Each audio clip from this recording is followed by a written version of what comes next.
Good day, everyone. My name is Maria Angelique Grabat, together with my partner, Miss Delinia.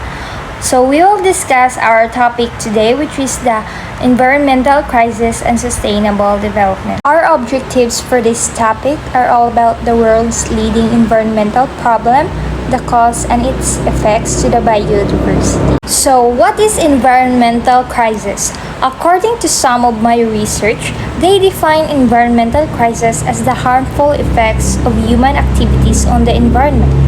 This includes pollution, overpopulation, waste disposal, climate change, and global warming.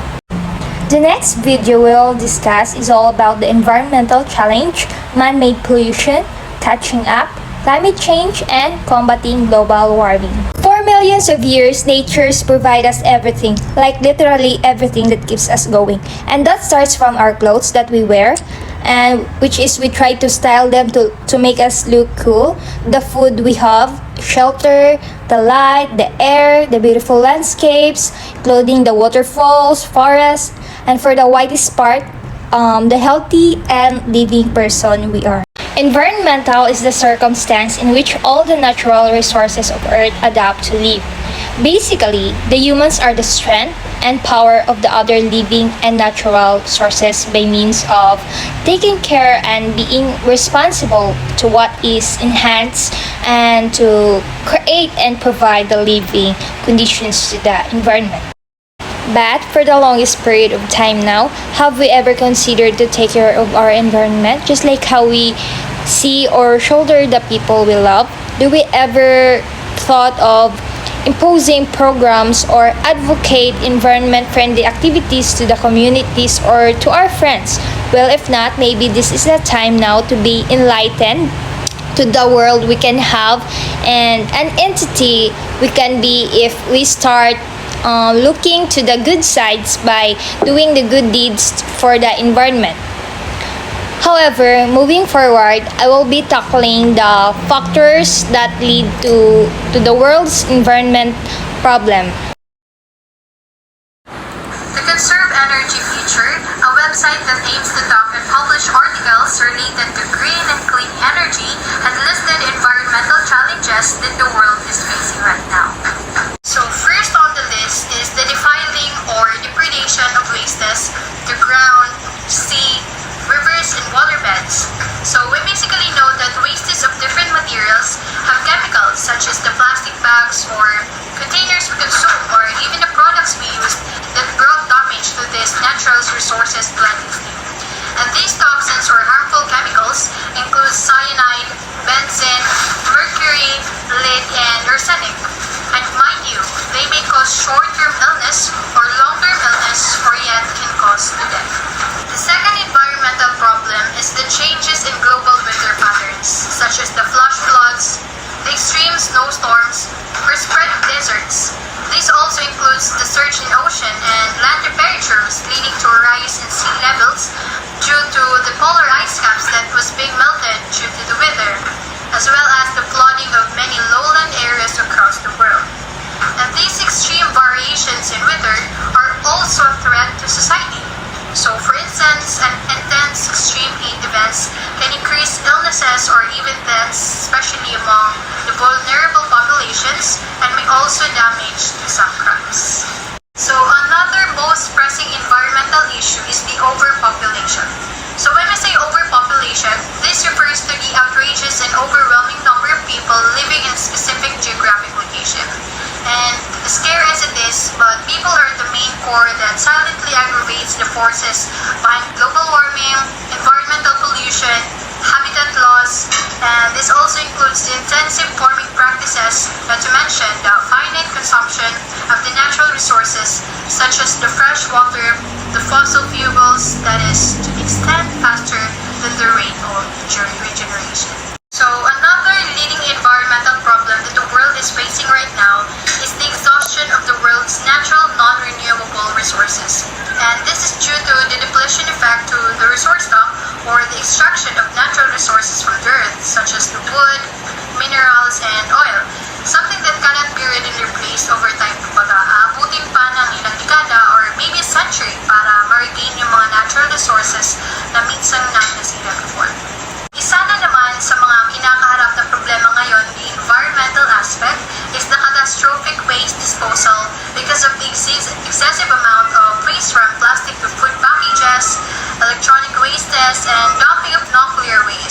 So just like what I have said kanina, na these wastes do have a lot of toxins that definitely affects the world and the environment in general. So many of us hindi aware, or maybe if you're conscious, but ecosystem and biodiversity do affect our economy gigantically in a positive way.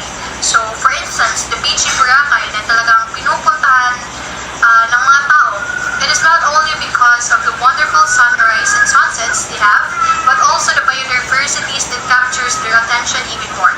So coral reefs and clear blue water. Now, if we will be going to distract all of these with our mindless actions, then this could lead to the extinction of species and the decline of number to others. So next is deforestation. Of course, when there are no trees, mas nagre-reduce ang oxygen and nag-i-increase ang carbon dioxide. So what basically happens here is nagko-cause ng ocean acidity. And this ocean acidity is mainly caused by carbon dioxide gas in the atmosphere na nagdi-dissolve sa ocean, resulted to 150% in the last 250 years. Another thing is that when plants are cut down and burned or iniwan lang and uprooted, carbon that makes up the organic tissue is released as carbon dioxide. So all in all, si carbon dioxide ang may kapakanan na lahat, and this is mainly because people tend to think more. Well, I don't want to stereotype, pero people tend to think of their fortune rather than the possible effects in the environment. So another environmental problem the world is facing right now is the depletion of the ozone layer. So way back in grade school, we were always taught na dapat hindi magsunog because this may deflate the ozone layer, and when this happened, sobrang init, di ba? But it speaks more than that.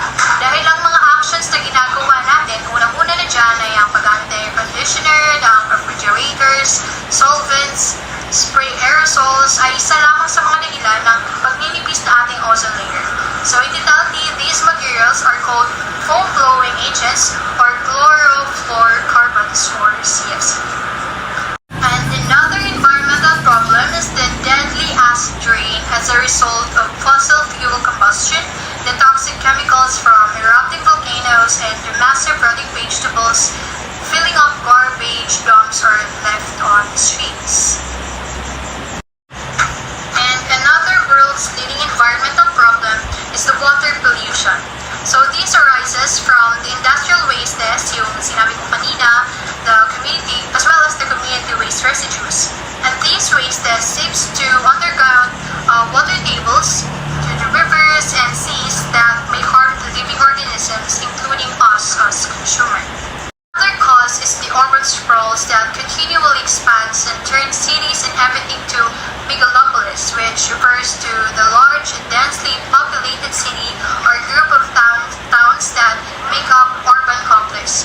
And through urban sprawls, this could destroy the farmlands and increase the traffic gridlock, and mostly pag maraming tao na nanirahan, especially in an area like squatters area, this could make smog clouds, and this became a permanent urban fixture.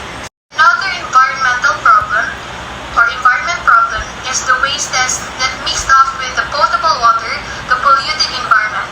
So what happened is nagiging bahay siya or breeding grounds ng mga mosquitoes, rodents, and pollution na nagdadala ng sakit such as malaria or dengue sa mga taong nakapalibot nito.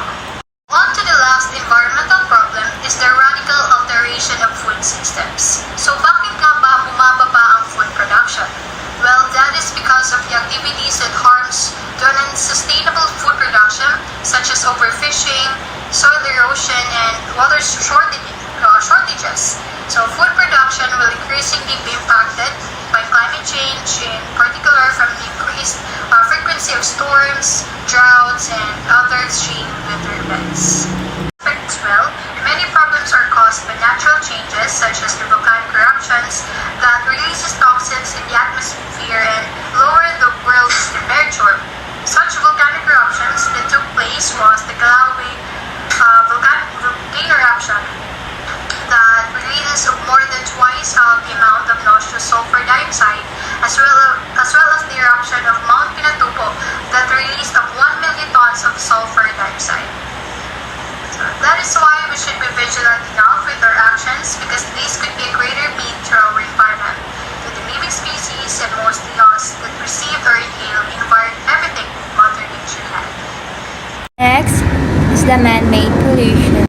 pollution.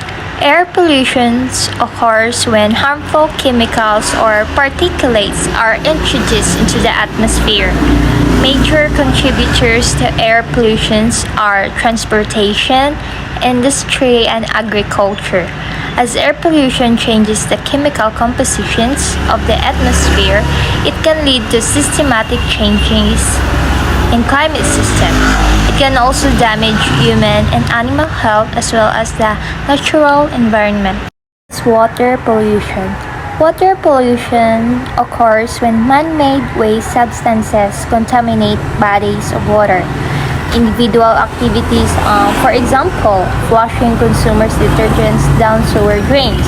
Industry or agriculture can all pollute local water systems. So, contamination of water can have a negative consequences for human health and ecosystem. Next is the soil pollution. As a harmful man-made substances leach into the soil pollution occurs. As contaminants travel up the food chain from plants to higher order carnivores, soil contaminations can have a devastating consequences for ecosystems. Because contaminations of agriculture soil or soil near a public drinking water source, it can have a similar negative health consequences. Next is the radioactive contamination. Radioactive contamination of the environment, it can be caused by nuclear power plants, nuclear explosions, and improper disposal of nuclear waste. Ionizing radiation is toxic to living tissue and can cause long-term illness, including cancer, mutation, and in a high doses or even death. That is why man-made pollution affects people a lot. Mainly, it affects our health because all pollution causes severe problems for our health. There is no doubt about that because today many diseases have increased in rate because of this, which pollution leads to mental and physical problems. Like air pollution, it badly affects our respiratory system. Noise pollution, it results stress and other hearing problems. Therefore, pollution is a big threat to our lives. That's all. Thank you.